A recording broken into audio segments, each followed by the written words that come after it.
Então ele cresce. Ele aparece com mais ou menos 10, 12 anos de idade, no meio dos fariseus e doutores da lei. E ali eles fazem perguntas e ele responde, e também ele pergunta aos doutores da lei. Mas depois ele some. E nós não vemos na Bíblia o que acontece com Cristo quando ele completa essa idade de 12 anos e ele cresce. Ele só vai aparecer com quantos anos? Com 30 anos de idade, porque era com 30 anos de idade que ele deveria ser um rabino, deveria ser um homem aceito pela cultura, pela sociedade, pela religião. Sabe, irmãos? Então assim, ele teve que aparecer só com 30 anos de idade, é por isso.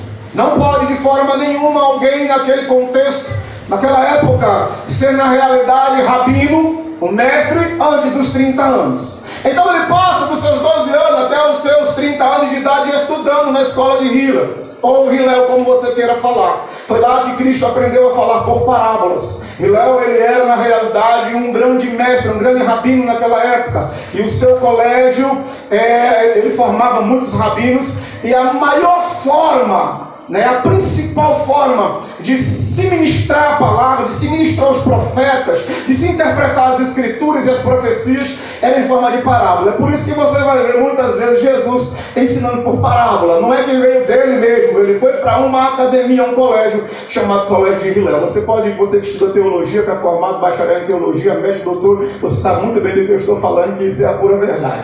Tá bom? Então ele aparece com mais ou menos 30 anos de idade.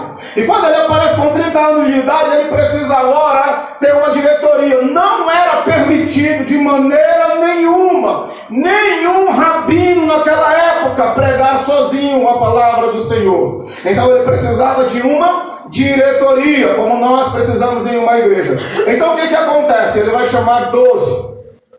Ele chamando 12, eu não vou falar, claro, dos 12 porque o tempo não permite.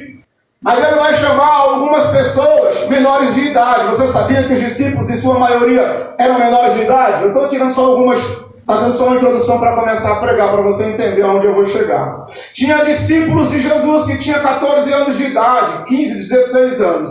O mais velho ali, e a Bíblia mostra isso através do costume e da cultura de se pagar tributo. O mais velho ali, maior de 21 anos, era Jesus, que estava com 30 anos. E Pedro também, que era aproximadamente da idade de Jesus, ou porque não há uma certeza nos estudos rabínicos, judaicos ou cristãos, mas mais ou menos ele tinha seus 35 anos de idade.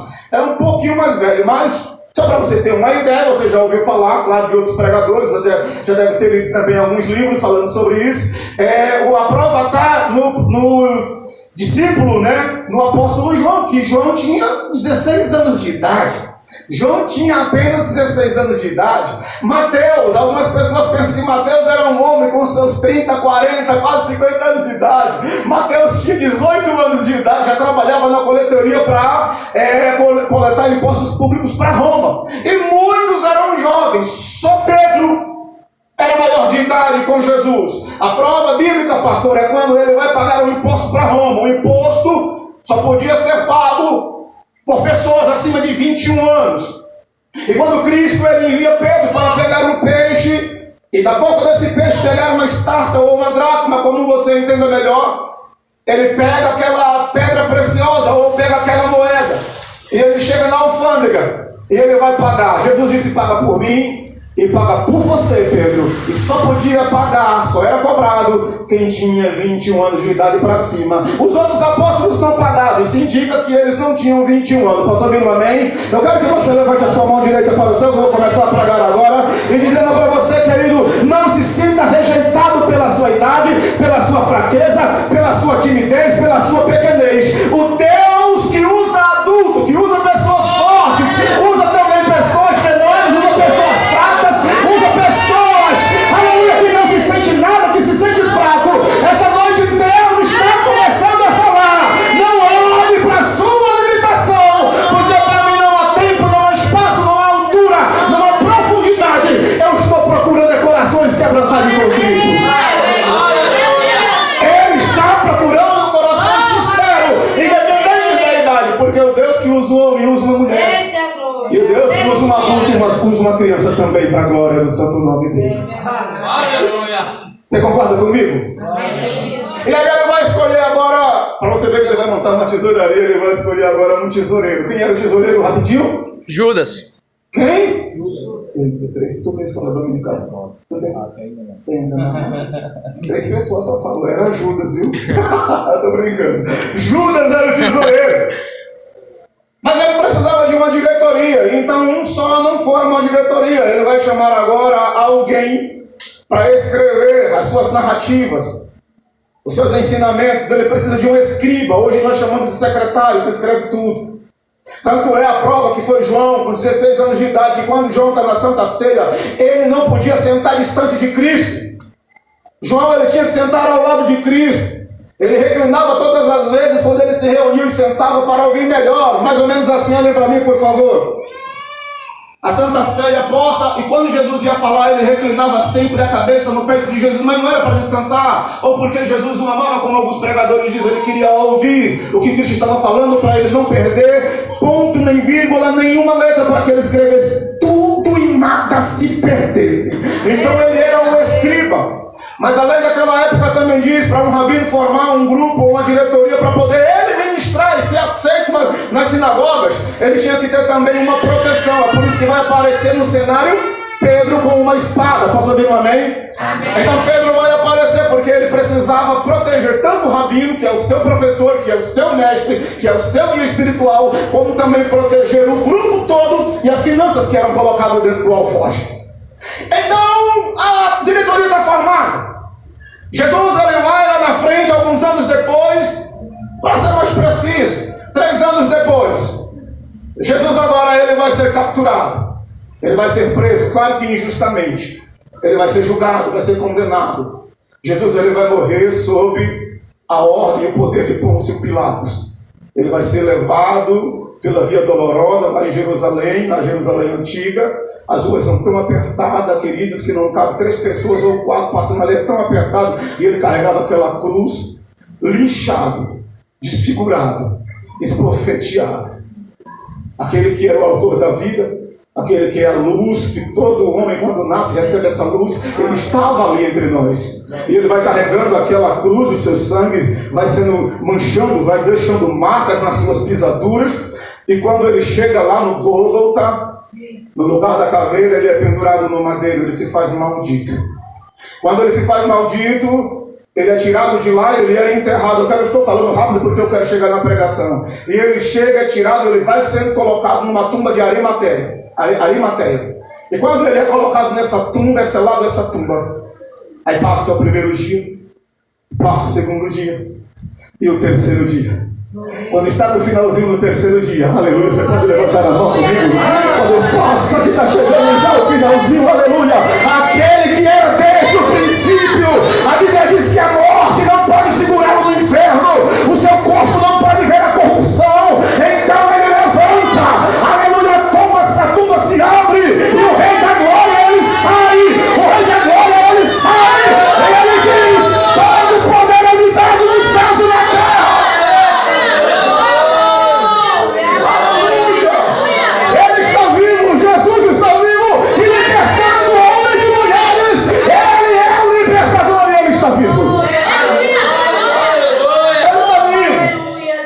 Jesus está vivo. Aleluia.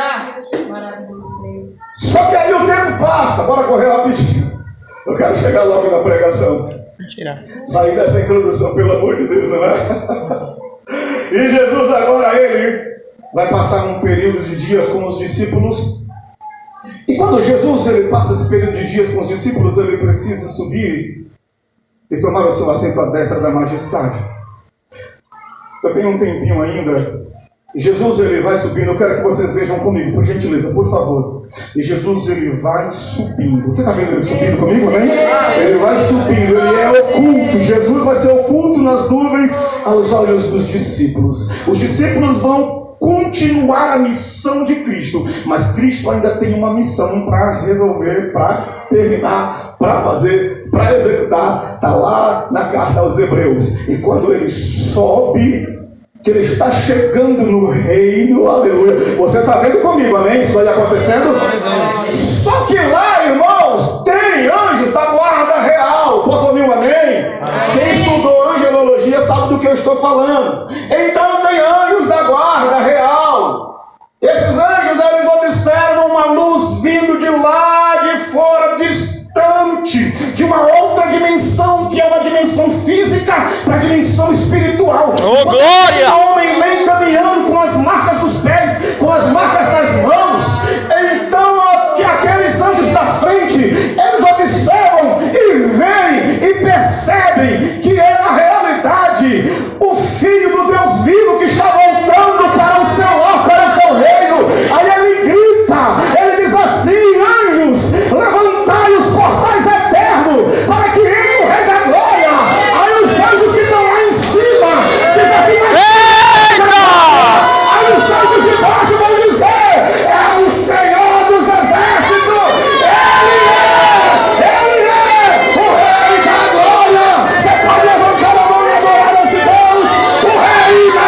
eu estou sem tempo, então vamos embora.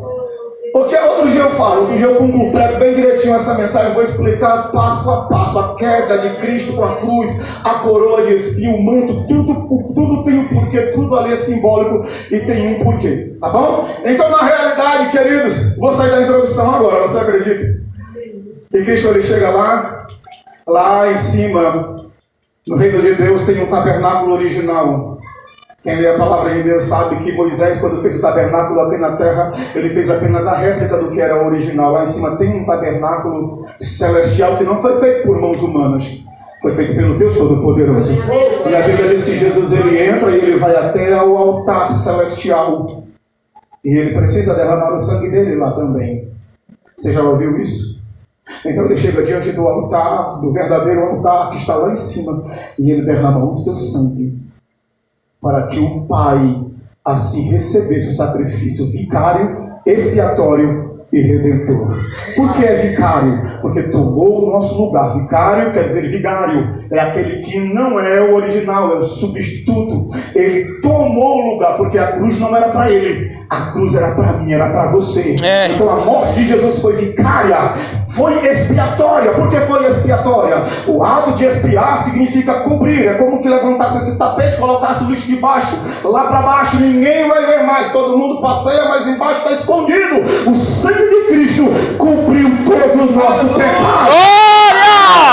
Agora, por que redentor? Vicário, expiatório e redentor. Porque a Bíblia diz que nós não fomos comprados por preço de dinheiro, por preço de sangue de animais, de boi ou de touro. Nós fomos comprados com o precioso sangue do Filho de Deus, o Cordeiro de Deus, que tira o pecado da humanidade.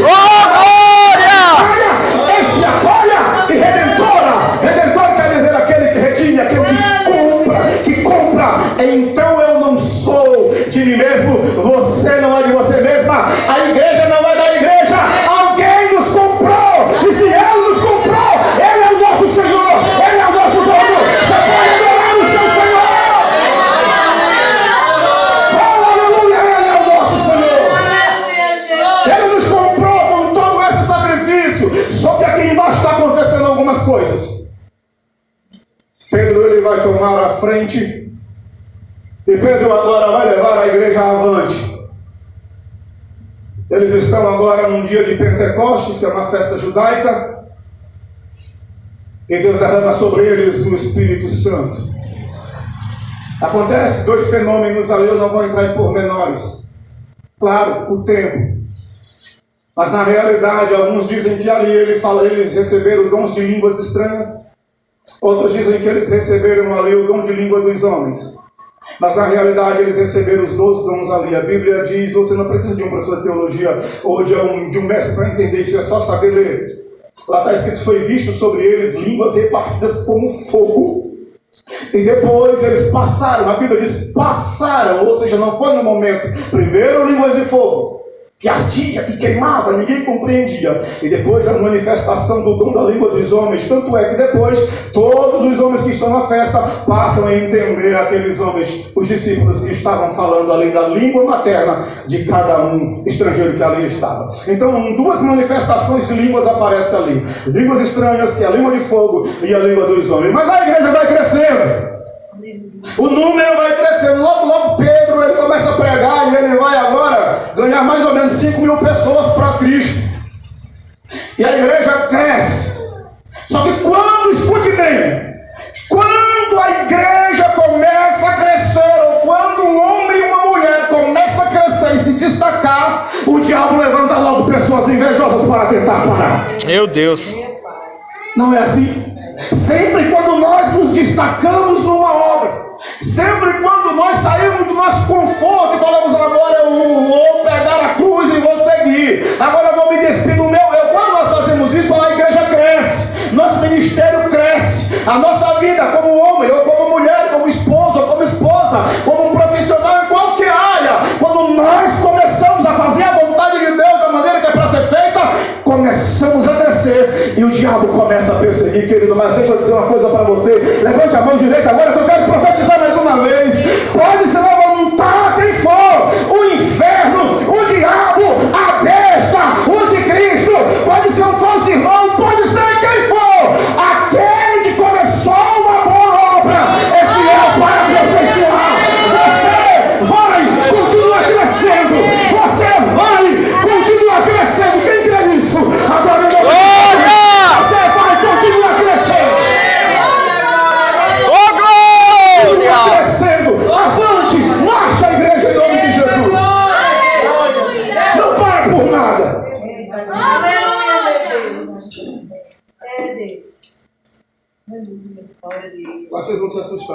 irmão que vai ver a cara todinha. A igreja cresce. E quando a igreja cresce, queridos, o governo de Herodes lança a mão dos apóstolos. Meu Deus do céu. O diabo é invejoso, não é verdade? Sim ou não? Não é? Mas você não pode parar. Porque Yad Sabaoth, o Senhor dos Exércitos, está segurando na sua mão todos os dias da sua vida. Não pare. Homens e mulheres, jovens, avante, marchem por luta, segue os passos de Cristo. Nós vamos vencer e nos encontrar no reino de glória um dia. Nós vamos vencer. Não desistam. Passe o que passar. Viva a fase de viver. Mas Jesus está com vocês. Então Herodes quer fazer bonito. O que é que ele faz? Ele vai pegar Tiago. E ele pega Tiago e Pedro. E ele vai agora mandar decapitar a Tiago. Ele pega Tiago e na praça pública, todo mundo observando ali. E vê Herodes com seus trajes reais. Herodes, ele manda decapitar a Tiago ao fio da espada. E ele vai, corpo tomba para um lado, cabeça tomba para o outro. E o nosso irmão Tiago é ceifado dessa terra. E a Bíblia diz em Atos dos Apóstolos que Herodes observou que o povo judeu, todos que estavam ali, amaram, gostaram. Foi um espetáculo para ele, porque a seita dos nazarenos estava sendo ceifada, alguns estavam sendo mortos, principalmente a liderança. Só que aí não podia. Ele disse assim: olha, eu vou fazer o seguinte, eu vou matar Pedro. Só que aí eu não vou matar Pedro agora não, vou fazer o seguinte, eu vou colocar Pedro numa prisão. Diga comigo, prisão. Diga, Pedro foi para a prisão. Quando Pedro chega na prisão, Pedro, ele entra com tudo. Aí o homem lá fora, o vigilante, o guarda, ele diz assim: ei, Pedro, volta. Pedro, você sabe que amanhã você vai morrer. Ô Pedro, mas você vai fazer o seguinte, tu não vai entrar com a tua capa não. Aí Pedro vai tirar a capa e o soldado pendura a capa de Pedro. Você não vai entrar com esse cinto. Aí Pedro vai tirar o cinto e entrega para o guarda. Quando Pedro vai dar o primeiro passo, ele diz: vem cá, tira a tua sandália, tira as alparcas aí. E a Bíblia diz que Pedro, ele entra na prisão sem a capa, sem o cinto e sem as sandálias. Tudo isso é simbólico. Se está na Bíblia, tem um significado. Quem sabe só vai concordar, quem não sabe vai aprender. Posso ouvir um amém? Eu vou explicar para você rapidinho agora o que significa esses três objetos. A capa, na realidade, ela é um objeto mal entendido, mal falado na igreja dos nossos dias. Porque quando uma pessoa falha, quando uma pessoa erra, as pessoas dizem: a capa dela caiu, a capa dele caiu. Mas isso é uma forma errada, não existe isso na Bíblia.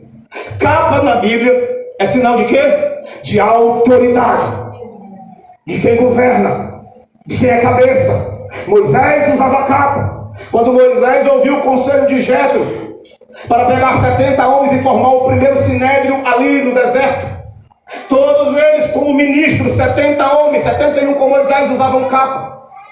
Josué usou a capa. Elias usava uma capa. Eliseu usava uma capa. Todos nós sabemos que o que eu estou falando aqui é bíblico. Posso ouvir um amém? Só não posso entrar nos detalhes porque vou comer muito tempo. Só teve uma passagem que mostra alguém pegando sua autoridade, porque ele era cabeça da tribo. Era um homem chamado Acã. Aí ele vai desmerecer a sua autoridade de cabeça de tribo, de líder de tribo.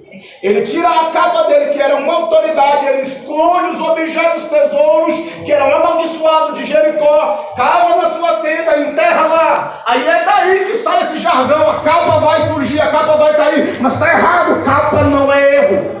Capa é autoridade. Então o diabo estava falando: além de ser preso, eu tiro a tua autoridade. E Pedro fica sem a capa, sem a autoridade espiritual. Só que depois o inimigo faz o soldado pegar o cinto. e diz assim: Pedro, tira o cinto. Mas o que quer dizer o cinto, irmão Cássio? O cinto é honra. Isso está escrito lá no livro do profeta Jeremias. Deus chega para Jeremias e diz assim: Jeremias, você vai pegar um cinto, vai lá na feira, compra um cinto de couro bem bonito, o mais enfeitado, porque aquela cultura judaica diz que quanto mais o cinto era enfeitado, parecia um burro de carga, todo enfeitado, cheio de coisa. Já viu um burro de cigano? Todo enfeitado. Você gravou isso, foi? Viu? Depois tu edita isso aí, foi brincadeira. Era tão bonito, e quanto maior o cinto, mais largo, mais enfeitado, mais honra tinha quem o carregava, que era o seu dono. Aí Deus falou para Jeremias: compra o cinto, põe da tua cintura e anda pelo meio da feira. Aí já vai Jeremias todo pomposo. Jeremias vai todo alegre, olha só, e o povo falando: rapaz, olha o cinto desse homem, sei que é profeta. Olha o cinto dele, miséria. Terra! Esse cinto, tá todo alegre, o povo todo alegre. Só que depois, Deus viu que Jeremias já estava muito pomposo. O projeto de Deus ainda, o propósito de Deus com esse cinto não havia acontecido ainda. Aí Deus diz: agora Jeremias, tu pega esse cinto teu, que significa honra, vai lá perto de uma rocha, que está próximo de um rio, cava e enterra esse cinto. Aí Jeremias falou: meu Deus, é meu cinto, meu pai. Aí ele vai lá, tira o cinto. Tá bom, vou obedecer. De crente fiel obedece. Posso ouvir um amém? Amém. Crente fiel obedece. Obedece a Deus, obedece ao pastor, obedece às irmãs, à diretoria, aqueles que estão acima. Quem é fiel obedece. Amém? Amém. Glória a Deus. Olha o que acontece, ele vai enterrar. E depois que ele enterra, Deus fala assim: ó, passou-se muito tempo. Vai agora, cava, retira o cinto e coloca na cintura de novo. A Bíblia diz que Jeremias chega lá, e quando Jeremias cava, que ele olha, o cinto está podre, fedendo. Quem já viu aqui um cinto de couro molhado muito tempo? Ele fede ou não fede? Quem já viu um couro molhado? Fede pra caramba. Uma vez eu comprei um cinto e eu fiquei todo besta. Fiquei todo besta. Cinto único, parecia Jeremias, de verdade, parecia Jeremias. Couro. Couro, bonito. Você está entendendo? Couro. E quando eu coloquei mãos aí depois, querido, a minha calça molhou com cinto e tudo. Eu esqueci de pôr para secar. Homem é tudo desleixado. Se não for uma mulher na vida do homem, ele não é nada não. Posso ouvir um amém? Amém! É forte. Eu vou me candidatar a vereador. Essas mulheres todas vão votar em mim.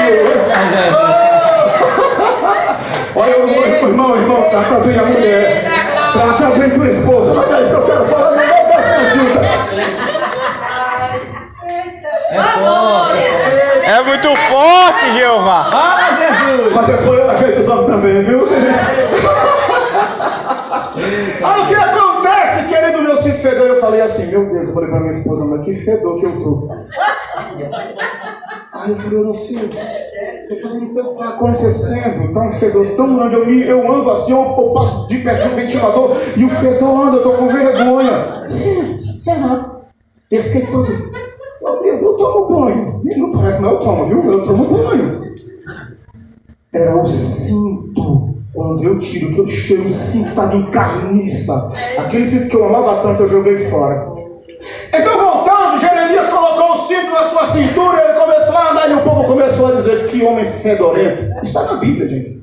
Que homem horrível, que não tem honra e ainda está envergonhando a classe dos profetas. A escola, né? Chamava-se escola de profeta. Está envergonhando a escola de profeta. Ele anda sem honra nenhuma.